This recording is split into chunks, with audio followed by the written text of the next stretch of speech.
throughout the years, I would take a drive down into this neighborhood and incrementally see its demise, to the point where maybe about 10 years ago or so, I decided I didn't want to come back anymore. It was just too sad. It made me too angry to see it this way. We were coming upon the 40th anniversary of the violence that occurred in the city, the riots or the rebellion, whatever you want to call it, in 1967, and some of my friends volunteered me to do a report on the neighborhood, an audio slideshow on what the neighborhood looks like today versus what it looked like back in the 60s and 70s when I grew up here. And I came down here in, I think, the end of June 2007, and knew what I was getting into, knew pretty much what it was going to look like, but some things had changed. Like my house was gone. It had burned the summer before. My childhood house was gone, and the park, in the neighborhood park, which had always been in decent shape when I drove down here, was gone. I mean, it was devastated. The grass was 6 feet tall and brown. The playground equipment was mangled and missing pieces. The baseball diamond, which I spent tons and tons of time on when I was a kid, was completely engulfed by weeds, and the backstop was a trellis for whatever was growing around it. I was pretty shaken up by it, but what really upset me was when I started talking to some of the neighbors, and they told me that kids still played in the park because they didn't have any place else to go. Anyways, the audio slideshow was produced, and I got quite a response on it from people that used to live in the neighborhood, and most of the responses were, what an awesome piece, made me so sad. It got me to thinking that if they were so sad and they were so angry, would they take it to the next level and want to do something about it? And so I started, when people would email me, I'd start asking them, if we organized a park cleanup of some sorts, to rebuild the park, would they do it? And almost everybody said yes. I contacted the city of Detroit, got in touch with a gentleman by the name of Marvell Cheeks. He introduced me to a woman by the name of Joyce Jennings. Joyce Jennings just happened to be the daughter of the pastor of Shield of Faith Church. Shield of Faith Church is now housed in the building that used to be Holy Name of Jesus Catholic Church, which is the church that I went to, where I was baptized, where my parents were married. We all met at the church, and it was a very interesting meeting. The conversation was fairly intense at times, but in the end, we decided that we would move forward with the project, that we would all work, together for the benefit of the kids that live in the neighborhood today.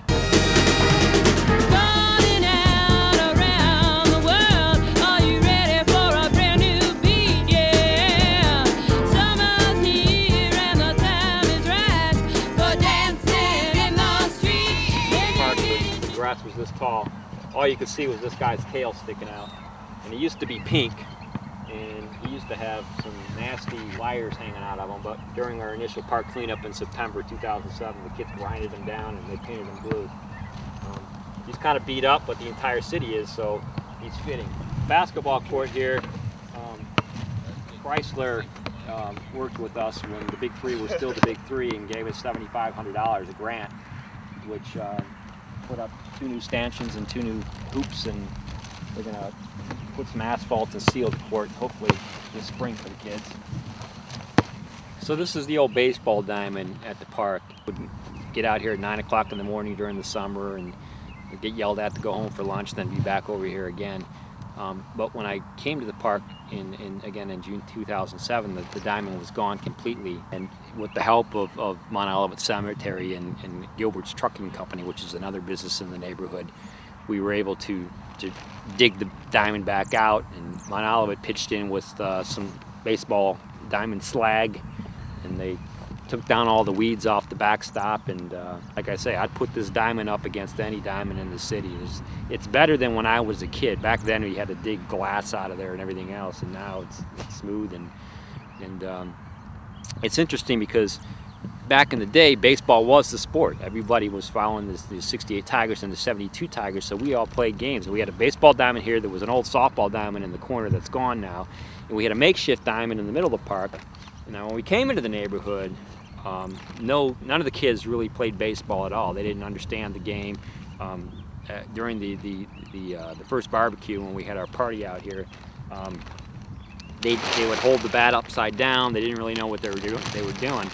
But as the weeks progressed, every week they would grasp the game a little bit more and really made it their own. And so baseball all of a sudden became, part of the neighborhood again. I mean, some of the games here on Sunday where people would come to watch and would have barbecues back here. There'd be 40, 50 people sitting here on a Sunday afternoon. And we hope that it'll be that way again this summer. This is the street I grew up on, Noble Street. And back in the day, when this area was thriving, there's a little curved street that runs right out to this street over here to Gilbo. And on that little block there were probably about 50 houses, and all occupied by blue-collar working class people. It was like 11 blocks of family. Everybody was your mom and dad.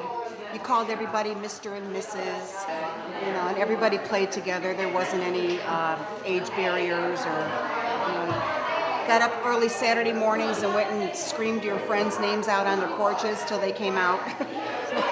When we first came, there was houses on every spot. Now there are about 6 people living on this block out of over 60 homes was there. So what happened? Devil's Night. And it started burning down everybody's garages. And when it started burning down everybody's garages, it caught some people's houses on fire. So people started moving out because they was too dangerous. And they even burned down my garage while I was having my baby in the hospital. They burned my garage down. It was terrible. And I came home, I didn't have no garage, and a good thing my house didn't caught a fire because it was too far back from my house, I guess. But I had a nice garage with an upstairs with, somebody could live upstairs. It was nice, but it's gone now.